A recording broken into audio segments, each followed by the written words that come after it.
queridos alumnos y alumnas, ¿cómo se encuentran? Bien, en la clase de hoy vamos a continuar estudiando los verbos en subjuntivo, pero ahora vamos a ver los verbos irregulares, que son aquellos verbos que sufren alguna alteración en la raíz o en la terminación, ¿está bien? Entonces vamos a ver. Solo retomando, si en la clase pasada nosotros vimos que los verbos en presente de subjuntivo siempre van a expresar un deseo, una duda, una dúvida, una esperanza, posibilidad. Pueden aún hablar del futuro, de cosas que van a ocurrir en el futuro, ¿está bien? Vamos a ver algunos ejemplos. Ojalá tenga dinero para poder comprar un coche. Entonces, ¿se acuerdan que dice para ustedes que ojalá es una expresión común en español? Entonces, quiere decir, tomara que eu tenha dinheiro para poder comprar um carro, expressa um desejo. E o verbo tener, em presente de subjuntivo, tenga. Outro exemplo, quando vaya a Espanha, te compraré el regalo. Mira, aqui dá uma ideia de futuro, sim? Quando vaya, quer dizer, quando eu for, né? A Espanha, te compraré el regalo. É uma possibilidade no futuro, está bem? Muy bien, ahora también retomando aquí de la clase pasada, nosotros vimos la conjugación de los verbos regulares. Verbos terminados en AR, siempre la terminación será con la letra E. Para que yo necesite, para que nosotros necesitemos, por ejemplo.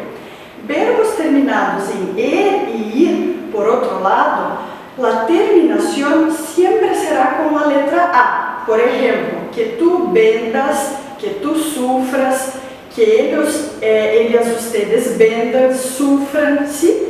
Ahora vamos a ver algunos verbos irregulares que no siguen esa misma conjugación, este mismo modelo, ¿está bien? Entonces, en la página 11 del libro, ustedes tienen ese contenido, pueden acompañar por la apostila.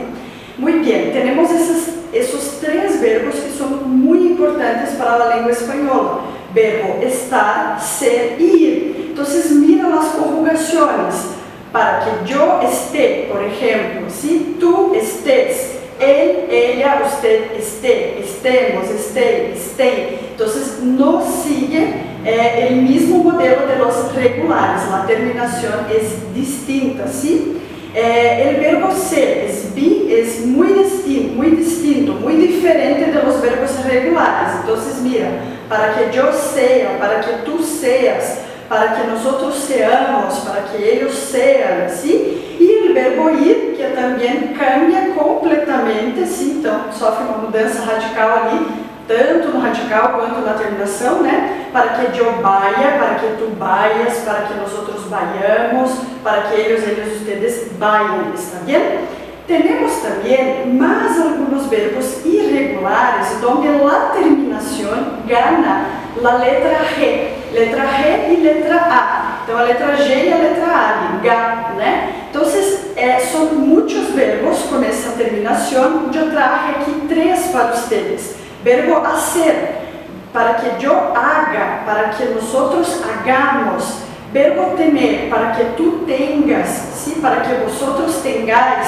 Verbo salir también sigue esa terminación, para que yo salga, para que nosotros salgamos, ¿sí? Entonces mira, la terminación gana una letra G y una letra A, ¿está bien? Muy bien, entonces yo traje algunas actividades acá. Mira, la primera frase, espero que suerte en el examen de mañana. Mira, tú tener. Para tú, el verbo tener, ¿cómo hago la conjugación en subjuntivo? Espero que tengas suerte en el examen de mañana, ¿está bien? Espero que Mario en la oficina para hablar con él. Entonces, espero que Mario, él. Entonces, la conjugación de estar para él. Entonces, espero que Mario esté en la oficina para hablar con él. Y por último, quiero que tú venir. Entonces, venir para tú, quiero que vengas a mi fiesta de cumpleaños. Então, quero que venha a minha festa de aniversário. Sim, há algumas atividades parecidas com essas em la apostila, sim, sobre o presente de subjuntivo. Então, vocês vão realizá-las em la página 12 e 13 da apostila. Também quero pedir para realizarem algumas atividades de leitura e interpretação de texto, que estão nas páginas 14, 15 e 16 da apostila, está bem? Então, vocês podem enviar suas dúvidas por la plataforma Iônica e também se quedem atentos para as atividades que postarei para vocês na plataforma. Muitas graças por la atenção e hasta luego. Adiós.